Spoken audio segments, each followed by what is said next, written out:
Boy, it's heating up between Trump and Hillary, although it seems it's heating up within, each party. Actually, Hillary's got it locked, but Trump, The Dan Yorke State of Mind program is brought to you in part by Lookout Rhode Island and Takeo Comfort Solutions. The irony here is that Hillary has the superdelegates and the delegate count and the popular vote, and she's en route to the nomination, and it was somewhat historic last night, and it was somewhat emotional for her. Donald Trump seems to be catatonic in terms of understanding that his GOP is crumbling in, around, beneath him, and everything else, and we got to talk about that a little bit tonight. Joe Paolino is my guest. He's a big Hillary fan, I can promise you, so we'll talk about his perspective on her chances for success, and of course he's always got some thoughts on the city of Providence, so I'm looking forward to spending some time with Joe and with you. Thanks for tuning in. Appreciate it. Let's go to the rundown and talk about some of this stuff. First, though, at home, State House, headlines, front page, tax breaks for retirees. That's always a good thing, no doubt. Let's take a look at the summary of last night's events, and we'll talk about it a little bit. Tax cuts and business incentives are two of the standout themes in the proposed budget. This is a pro-jobs, pro-economy, pro-growth, pro-citizen budget. The budget does not increase sales or income taxes. It lowers beach fees to their 2011 rates and includes regulations on medical marijuana. The budget also offers a break to trucking companies, cutting registration fees by roughly $4 million. State leaders had promised a break for truckers to make up for the new bridge tolls. It's been a pleasure so far within the last month to work on a budget that I believe is reflecting what the people in Rhode Island have asked for a long time. But not everyone was sold. Nothing good happens after midnight. During the 1:30 a.m. vote, 2 members of the House Finance Committee voted no. We received so much, $9 billion in about an hour, hour and a half, and there's no way we can comb through all the details, and the devil's in the details. We're supposed to understand what we're voting on. How could we possibly do that in that short of amount of time? So the process is flawed. Until I have read it and studied it as much as I can, there's no way that I can vote for it. Despite the 2 nays, the budget passed. In 1 week, the entire House will vote on it. If it passes in the House as expected, the Senate will quickly vote. And finally, the governor will have the final say. Yeah, of course. Now, the two legislators that didn't vote yes on the Finance Committee are Republicans, Representative Giarrusso and Representative Morgan. And their complaint about process is a chronic one. If the Republicans ever had control, they'd probably ram it through themselves on the other side of the aisle the same way. It just seems to be the nature of the game. I don't condone it by any stretch, but it just always seems to come out that way. Look, the beach fees are back to 2011. That's all you care about, right? A little bit of help for retirees. The budget, Representative Abney, the now finance chairman, suggests that this is the budget that everybody wanted. The budget that everybody wants is one that makes Rhode Island competitive with its neighbors. The budget that everybody wants is one that makes us have a lesser tax burden and a more competitive position and more jobs. And unless and until we see that kind of growth opportunity, I don't know what he's talking about in terms of the budget that we want. The community action grants, which have been part of a big discussion, were slashed in half, which is curious. And of course, the legislative grants remain intact. Simply $2 million, but the mother's milk of all that's wrong in politics in the state. We'll have more chances to talk about that budget before they start jamming it down each other's throat for the general, both House votes. In the meantime, what's happening on the national platform? Well, it's getting tough for Donald Trump. And here's the funny thing: I'm not so sure he knows. Here's the headline. This guy is comatose when it comes to the problems that exist around him. In the last 48 hours, the GOP fallout has been ugly. Watch. Given me the honor to lead the Republican Party to victory this fall. Relying on teleprompters, Donald Trump tried to calm Republicans alarmed and offended by recent race-based attacks. I understand the responsibility of carrying the mantle, and I will never, ever let you down. Trump said nothing about the turmoil he set in motion with allegations of bias against a federal judge based on his Mexican heritage. Instead, Trump tried to woo potentially disaffected Democrats. To all of those Bernie Sanders voters who have been left out in the cold by a rigged system of superdelegates, we welcome you with open arms. Trump spent much of his speech ticking through policy proposals while also laying the groundwork for future attacks on Hillary Clinton. The Clintons have turned the politics of personal enrichment into an art form for themselves. The speech came in an atmosphere of panic and recriminations, with Republican leaders openly admonishing their standard bearer. It's time to quit attacking various people that you competed with or various minority groups in the country and get on message. I do think that those comments are racist comments. Earlier Tuesday, House Speaker Paul Ryan spoke to Face the Nation's John Dickerson. When anyone in our party, at least especially our nominee, says things that run contrary to our beliefs, to our values, to our principles, we have an obligation to call them out. Trump dismissed his critics. There's a lot of anger, I guess, anger. They just can't come back. They can't get over it. So they have to get over it, ideally. I don't know what that means. Does anybody know what he means on anything right now? Here's the tough part. You got a Republican Party that's kind of just like eating its own right now, and Donald Trump is an unwelcome standard bearer. He's not a standard bearer. He's a intervener, and they don't know how to deal with it. And unless and until they tell him that he better apologize completely and absolutely for the comments about the Indiana-born Mexican ethnic judge, he's never going to be able to, he won't do it. And it's just going to be this deterioration, and Hillary Clinton will lock this thing up. When Bernie finally folds, the gap's going to be 10 points. He'll never make a comeback. This game is over, and they know it. We'll talk to Joe about that coming up, but let's just, I'm sure this part is one that he'll enjoy. History was made last night. Headlines. New Yorker, more headlines. Wins California. Delegate counts on the Associated Press level, so it's demonstrative at this point. Of course, even Bill couldn't resist. Couldn't be more proud. History made. Wrap up here. Hillary Clinton smashed the glass ceiling of politics. We've reached a milestone. The first time in our nation's history that a woman will be a major party's nominee. Many women say they hope Clinton will continue to break down barriers. As a country, we're taking great steps towards equal rights for women. Tonight's victory is not about one person. It belongs to generations. Clinton's campaign event here in Brooklyn felt more like a party, and many of the women attending celebrated her historic moment. It's very, very, very exciting, and it's exciting to be able to share it with my daughter, obviously. It's a big day. Dozens of women have made a run for the White House starting as far back as 1872, but Clinton is the first to lead a major party. This is already 2016, and we still haven't had a woman president, so I'm really excited for her to win. Professor Esther Fuchs at Columbia University says Clinton's achievement marks a turning point in American politics. Hillary Clinton correctly said, you know, in 2008 she put 18 million cracks in that glass ceiling, but didn't quite get through. This time, she's through. This campaign is about making sure there are no ceilings, no limits on any of us, and this is our moment.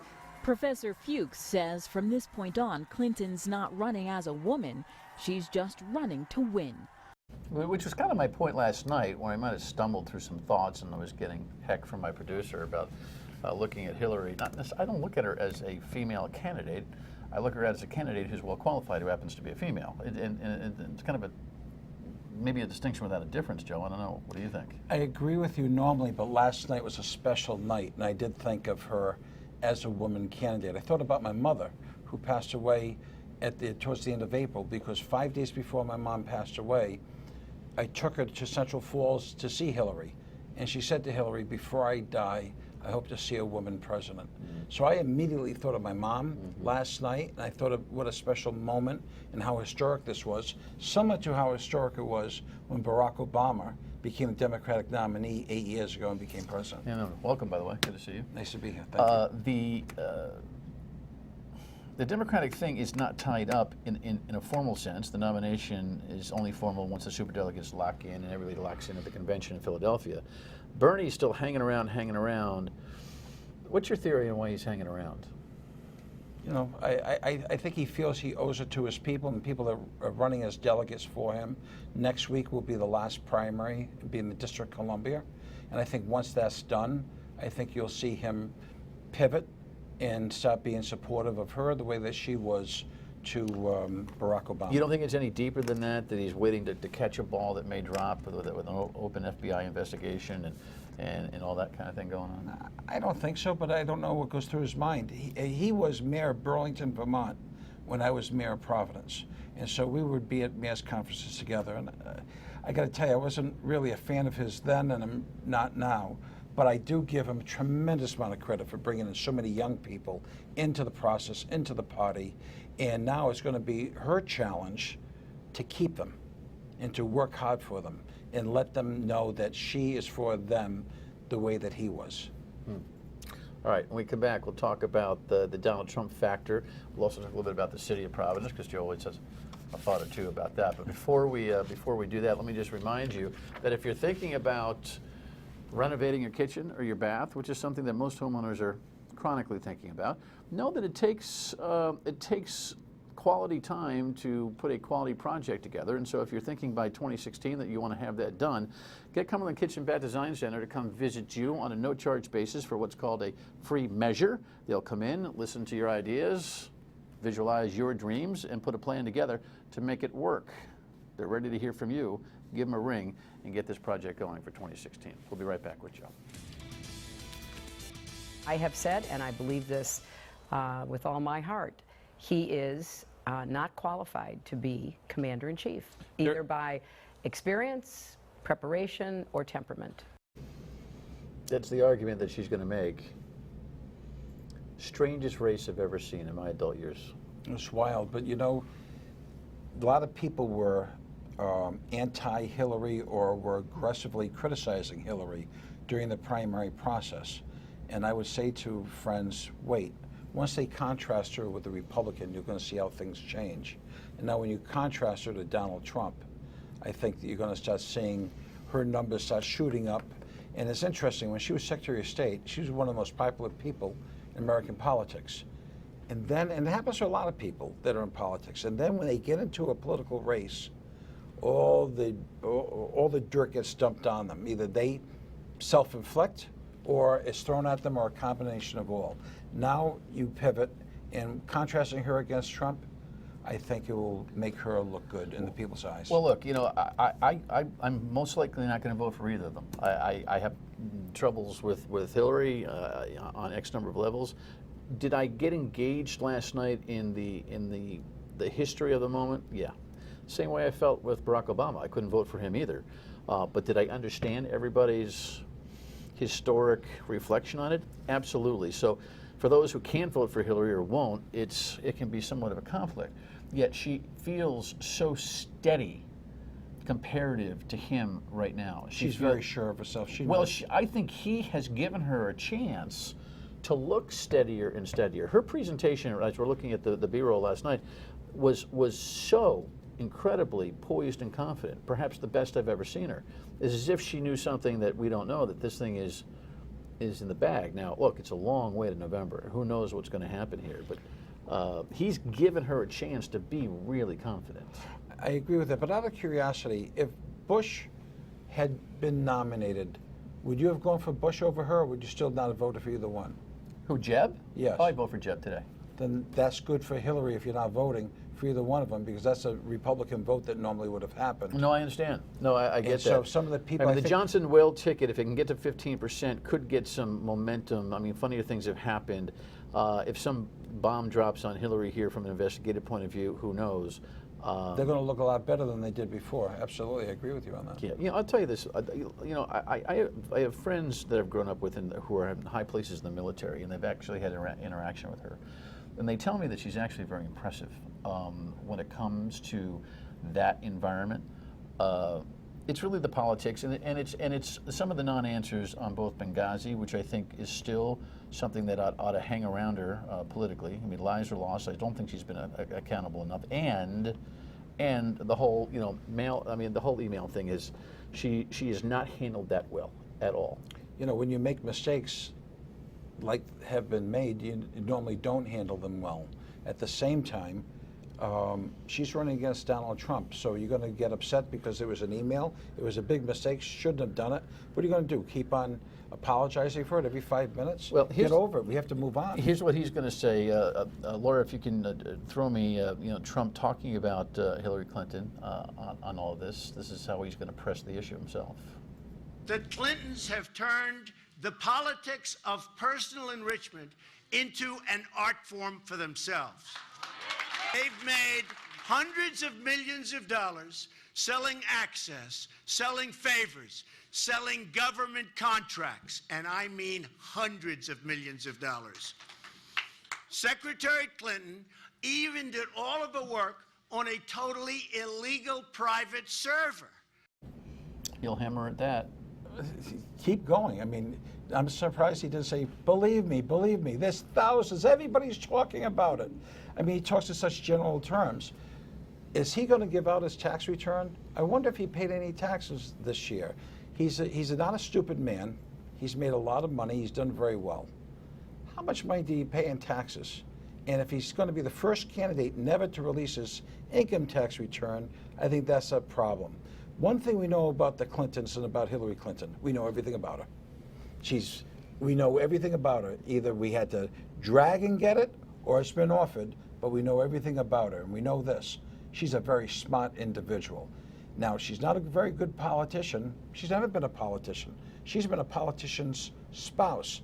And then in her later years, she's in the public arena, but she hasn't been a politician. And then she got into it later on. She ran for U.S. Senate, for heaven's sake. I said later on in life. Oh.